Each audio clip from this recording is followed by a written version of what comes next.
ಕೇಂದ್ರ ಕೃಷಿ ಮತ್ತು ರೈತ ಕಲ್ಯಾಣ ಸಚಿವ ಶಿವರಾಜ್ ಸಿಂಗ್ ಚೌಹಾಣ್ ದೆಹಲಿಯಲ್ಲಿಂದು ಹಿರಿಯ ಅಧಿಕಾರಿಗಳೊಂದಿಗೆ ದೇಶದ ಕೃಷಿ ಪರಿಸ್ಥಿತಿ ಕುರಿತು ಪರಾಮರ್ಶೆ ನಡೆಸಿದರು.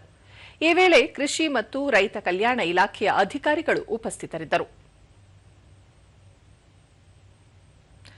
ಬಳಿಕ ಶಿವರಾಜ್ ಸಿಂಗ್ ಚೌಹಾಣ್ ದೇಶದ ಹಲವಾರು ರಾಜ್ಯಗಳಲ್ಲಿ ಅಕಾಲಿಕ ಮಳೆ, ಆಲಿಕಲ್ಲು ಸಹಿತ ಮಳೆಯಿಂದ ಹಾನಿಗೊಳಗಾದ ಬೆಳೆಗಳ ಕುರಿತು ಸಭೆಯಲ್ಲಿ ಸುದೀರ್ಘ ಚರ್ಚೆ ನಡೆಸಲಾಯಿತು.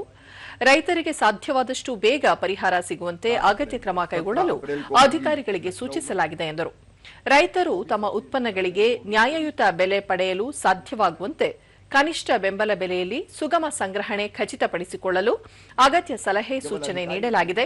ಮುಂಬರುವ ಮುಂಗಾರು ಋತುವಿನಲ್ಲಿ ದೇಶದ ವಿವಿಧ ಪ್ರದೇಶಗಳಲ್ಲಿ ಪ್ರಾದೇಶಿಕ ಸಮ್ಮೇಳನ ಆಯೋಜಿಸಲು ನಿರ್ಧರಿಸಲಾಗಿದೆ.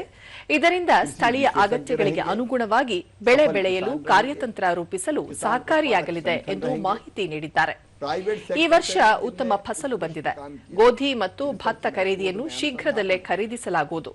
ತೊಗರಿ, ಉದ್ದು ಸೇರಿದಂತೆ ಇನ್ನಿತರ ಖರೀದಿ ಪ್ರಕ್ರಿಯೆಯನ್ನು ಆರಂಭಿಸಲಾಗುವುದು. ರೈತರು ಮಾರಾಟ ಮಾಡಲು ಸಾಧ್ಯವಾಗುವಷ್ಟು ಉತ್ಪನ್ನಗಳನ್ನು ಖರೀದಿ ಮಾಡುತ್ತೇವೆ ಎಂದರು. ಉತ್ತರ, ದಕ್ಷಿಣ, ಪೂರ್ವ, ಪಶ್ಚಿಮ, ಈಶಾನ್ಯ ಪ್ರದೇಶ ಹಾಗೂ ಬೆಟ್ಟಗುಡ್ಡ ಪ್ರದೇಶಗಳಲ್ಲಿ ಪ್ರಾದೇಶಿಕ ಸಮ್ಮೇಳನವನ್ನು ನಡೆಸಲು ಉದ್ದೇಶಿಸಲಾಗಿದೆ.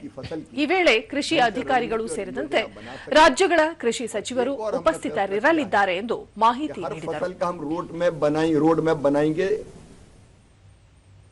रोड मैप फसल का भी बनाएंगे हम और राज्य का भी रोड मैप बनाएंगे कृषि का।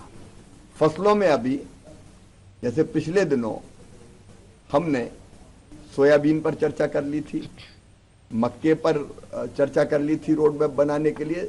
अभी 4-5 फसलों पे हमने चर्चा कर ली। पिछले दिनों में नारियल पर चर्चा करने गया था दक्षिण भारत।